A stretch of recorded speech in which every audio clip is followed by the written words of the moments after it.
Oh, greetings, YouTube model people. How is it going? All right, coming at you here with a channel update, which includes two full model kit stash ads and two accessory sets.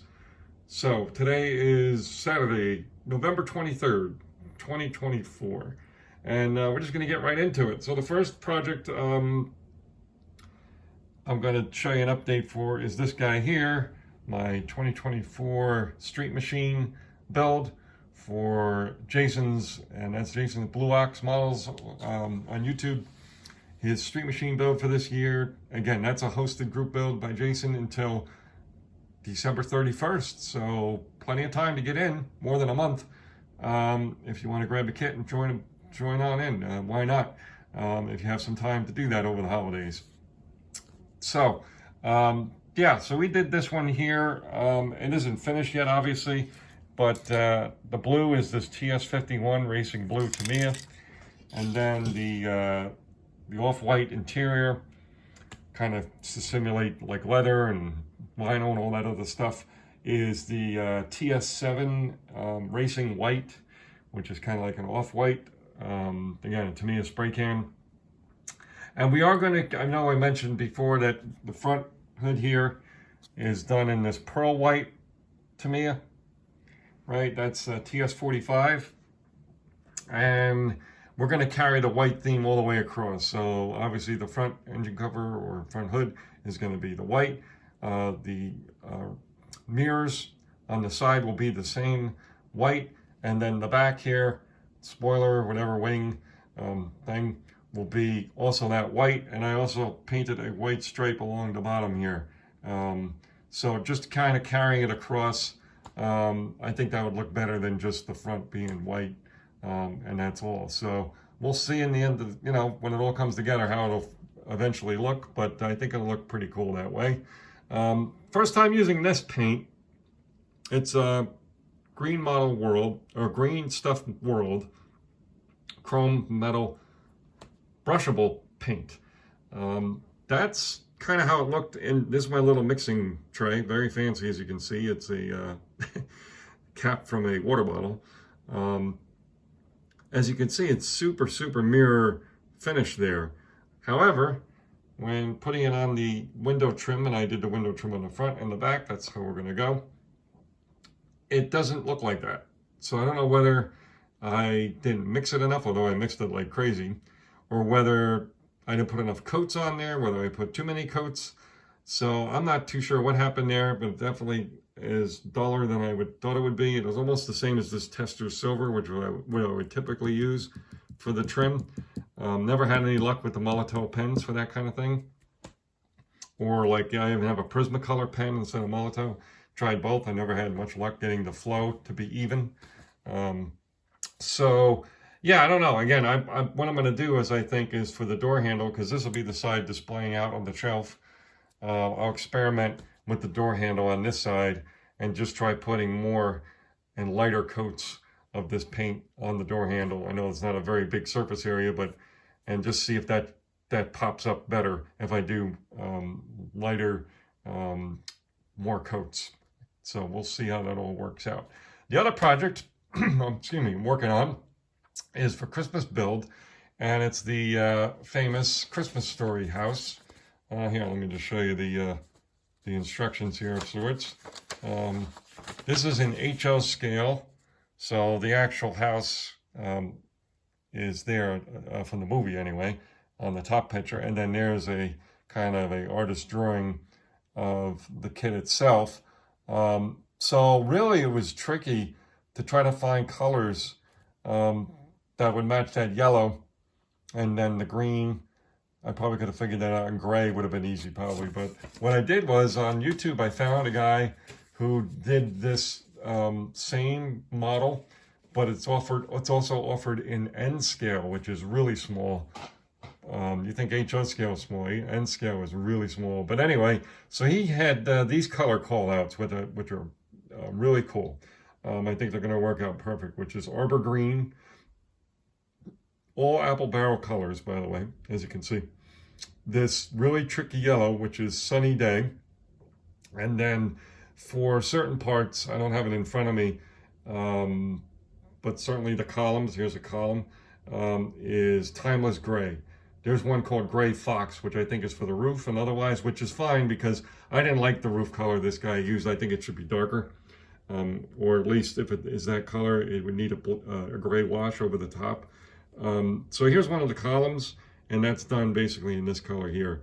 And of course, I'm going to need to do a light wash over that to bring out the little bit more detail there. Very light wash. That'll just show you the detail though in this kit. And the fun part is they actually give you a lot of extra parts. They give you like a second set of door frames, doors, windows, pretty much anything.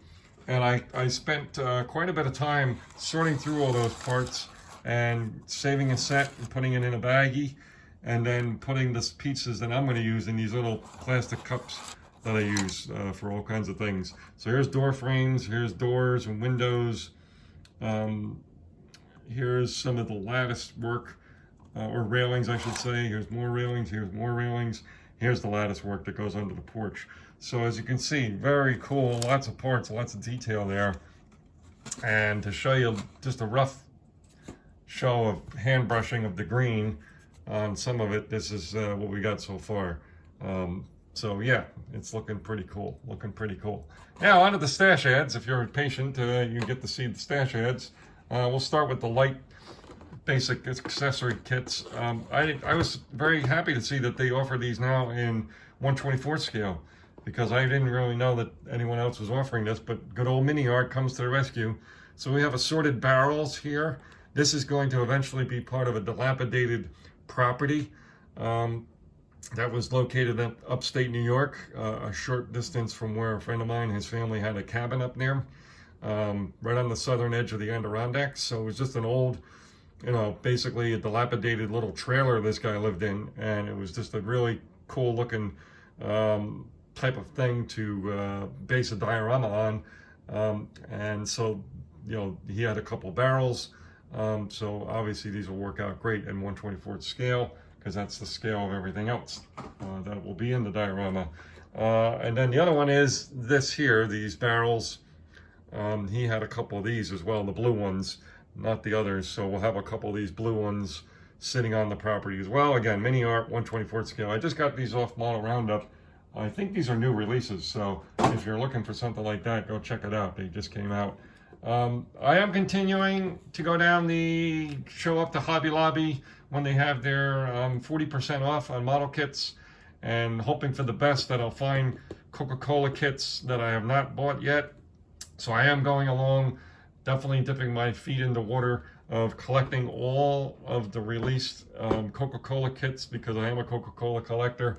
And I picked up this guy here, which I had not picked up yet, which is the VW Beetle. Sorry, not Beagle, Beetle.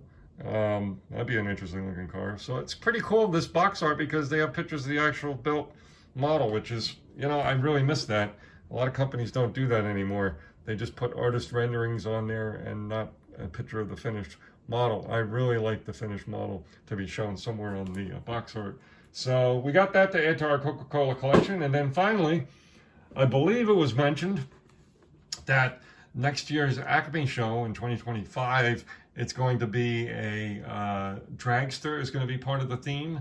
So I thought to myself, you know what, I have like one long top fuel dragster. I think it's the Jolly Rancher dragster kit, an oldie but a goodie. I think that's from Revell or Monogram. I don't remember which one. It basically, probably Revell. Other than that, I don't have any really other dragsters in my stash. So I said, all right, let me pick one up. So I picked up this interesting one, this super long-nosed, basically dragster that's really unique and a little bit tricky because it's a multi-piece body kit.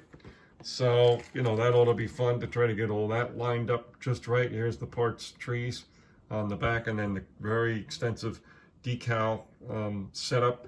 And, not to overdo this kind of, well, I call it mother of pearl white, but I know it's pearl white.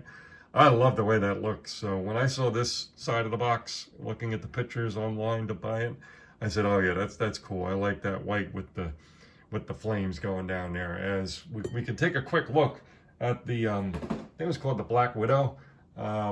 I like the dragster, or like these kind of cars in white. If you look here, this guy here, excuse the glare, but yeah, I like what they look like in white. It's pretty wild.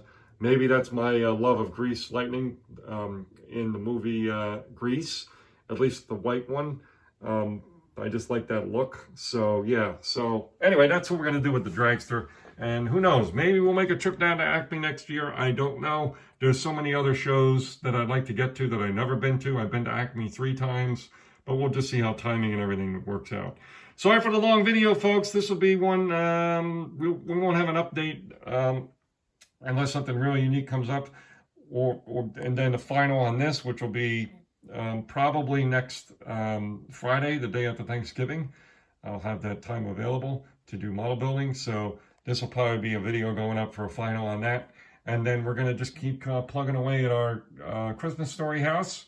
That's quite a handful to deal with. And in between the Christmas Story house, I'm going to be working back on my American LaFrance, the Trumpeter fire truck kit, fire pumper, yeah, engine.